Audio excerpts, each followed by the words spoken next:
ओम।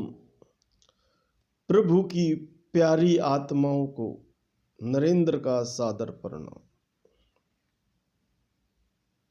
प्यारे बच्चों, आज मैं आपको जीवन में सफल कैसे हों उसके बारे में कुछ ट्रिक्स बताऊंगा।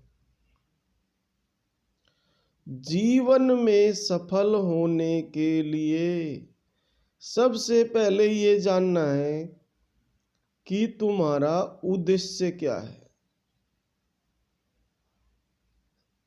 समस्या क्या है, आप ये निर्णय नहीं कर पाते कि आपके जीवन का उद्देश्य क्या है।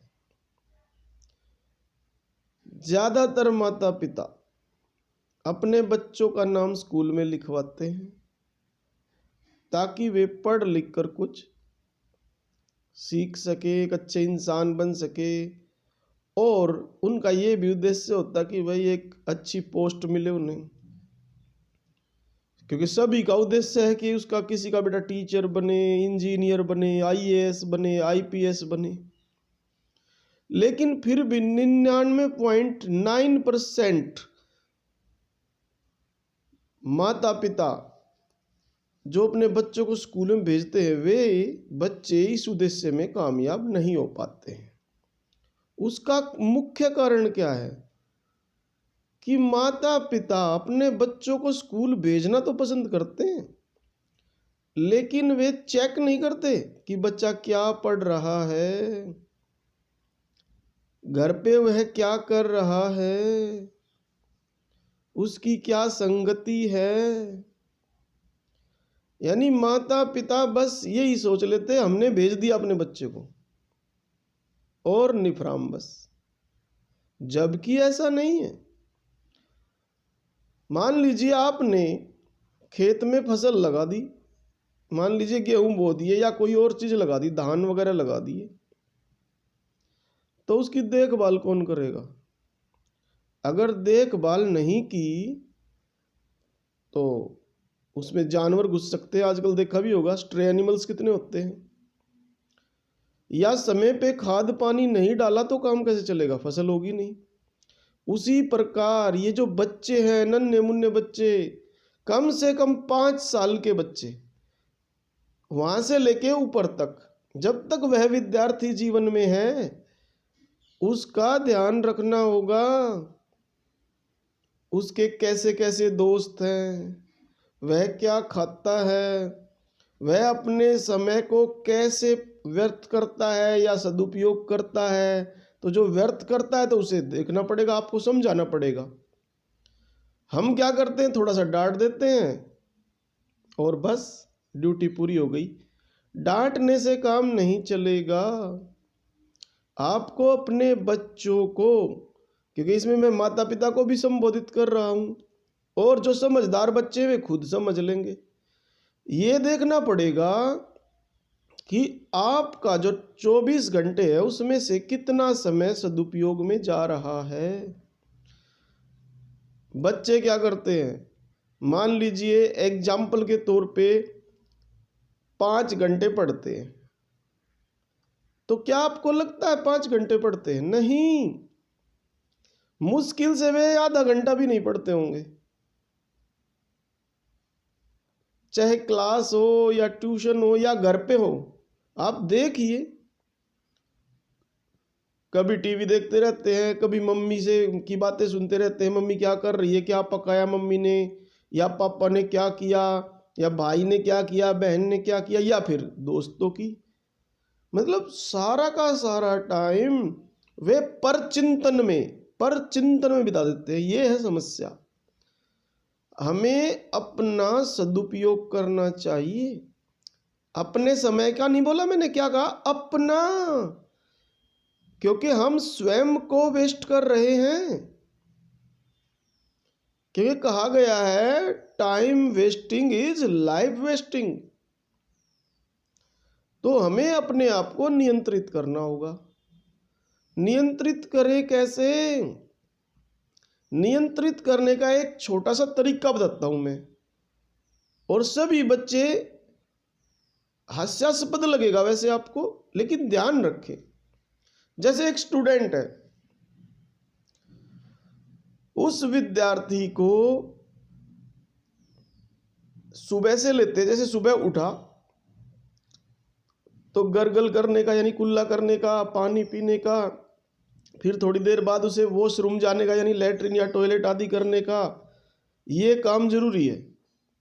उसके बाद स्नान आदि करना, साफ कपड़े पहनने, नाश्ता वगैरह करना, लंच के समय लंच करना, शाम को डिनर के समय डिनर करना, और जब सोने का समय आए तो सोना।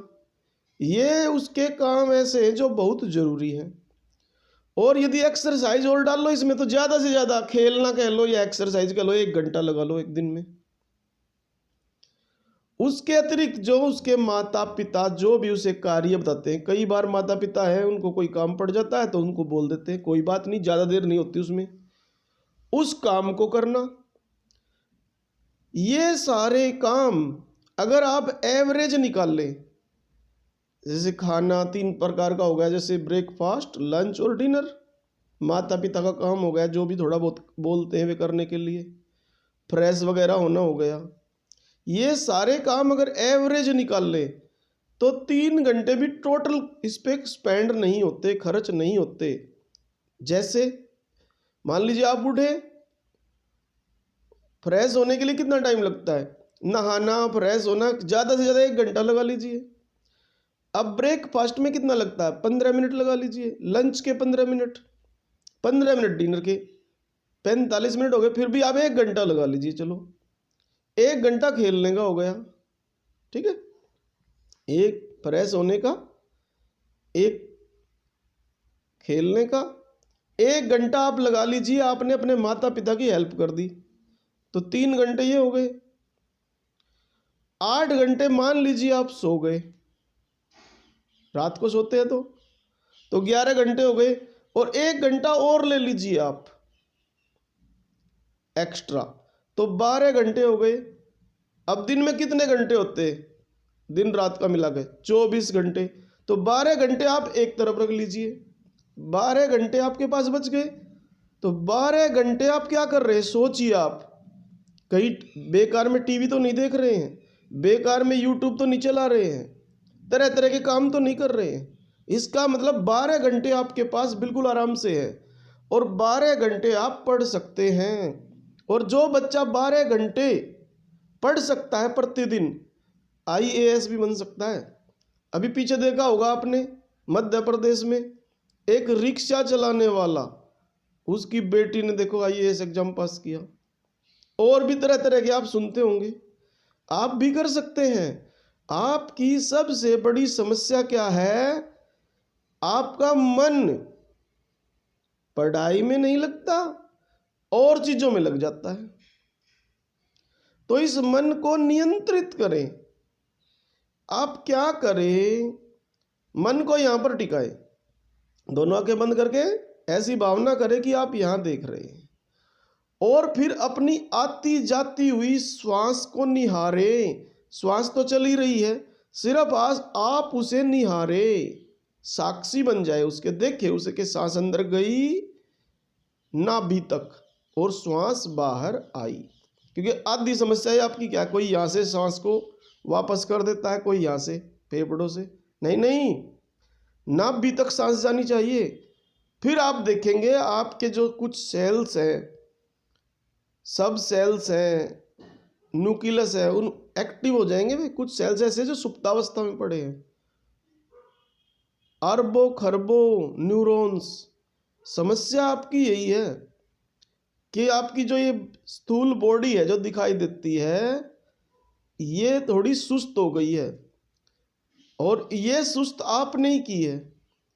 क्योंकि बॉडी के अंदर जो प्राण है, श्वास है, अगर आप उसको निहारे तो आप इस बॉडी को नियंत्रित कर सकते हैं। क्योंकि इस स्थूल बॉडी की जो निर्भरता है, यानी ये शरीर है जो जिंदा है, किसकी वजह से जिंदा है, प्राण की वजह से। और प्राण को आप यहां से देखिए आता जाता हुआ, नोज में से सांस गई यहां से और नाभि तक गई, फिर वापस आई और मन को यहाँ टिका दे। थोड़ी देर तक मन भागेगा, लेकिन आप यदि 15 मिनट बैठ जाओगे तो आप खुद देखोगे आपके जीवन में जबरदस्त परिवर्तन होगा। और जैसे खाना खाना जरूरी है, पानी पीना जरूरी है, उसी प्रकार प्रतिदिन 15 मिनट मेडिटेशन करें। आप देखेंगे अपने जीवन में अद्भुत परिवर्तन। मेडिटेशन करने से क्या होगा, ये यहाँ से धीरे धीरे आपकी ये सुषुम्ना नाड़ी खुलने लगनी शुरू हो जाएगी, और जैसे जैसे ये खुलेगी, अंदर से खुलती है ये, तो ये जो ब्रेन है आपका, इसमें बहुत सारे ऐसे न्यूरॉन्स हैं जो अभी एक्टिव नहीं है, उन तक ऑक्सीजन जाएगी, प्राण ऊर्जा जाएगी, तो आप में अपने आप ही ऑटोमेटिकली परिवर्तन आ जाएगा। तो इसलिए ध्यान दें, अपने ऊपर दया करें। किसी और के ऊपर आप एहसान नहीं करते, कोई भी काम करके सभी अपने ऊपर ही करते हैं, बहाना होता है औरों का। तो अपने ऊपर कृपा खुद ही करें। अगर समझ में नहीं आता आपको कि मैं ध्यान कैसे करूं, कैसे जीवन में परिवर्तन लाऊं, तो आप मेरे पास आ सकते हैं, मैं आपको समझा सकता हूं कि भाई ऐसे मेडिटेशन करना है और जीवन को ऐसे संवारना है। आप आएंगे तो निराश नहीं होंगे। आप करके देखिए, 1 सप्ताह के अंदर ही जीवन में परिवर्तन आना शुरू हो जाता है। तो इसलिए ज़्यादा डिटेल में न जाते हुए इतना ही चाहूँगा, कृपया अपने ऊपर कृपा करें। धन्यवाद। ओम शांति शांति शांति।